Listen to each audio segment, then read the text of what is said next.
miembros. Tot amb l'objectiu de redactar la declaració de Palma, un document on establiran les passes que seguiran els 27 en matèria de turisme. Estamos todos aquí para trabajar para un sector de turismo más sostenible, más moderno, y la palabra clave para todos es la solidaridad. We will find some solutions.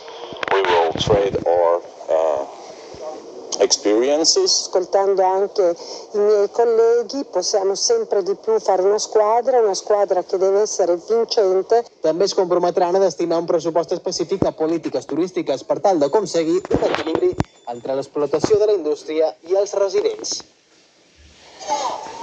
Mentrestant, un grup d'activistes ha intentat apropar-se a la cimera per manifestar el seu rebuig amb pancartes com menys turisme, més vida o prou jets privats. El gran operatiu policial, amb més de 400 agents desplegats a Palma per a l'ocasió, ho ha impedit i els manifestants han estat identificats. El Fòrum de la Societat Civil, conformat per una vintena d'entitats socials, ha lliurat un manifest a la secretària d'Estat de Turisme amb propostes per a la reconversió turística, entre les quals deixar d'incrementar el parc hoteler, donar als hotels obsolets altres usos d'interès social o planificar les temporades posant en el centre els residents.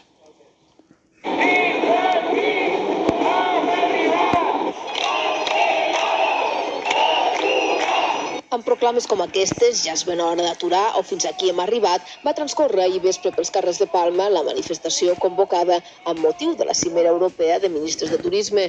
Sota el lema «Menys turisme, més vida», un milenar de manifestants han demanat un canvi en el model turístic i fer una aposta pel decreixement.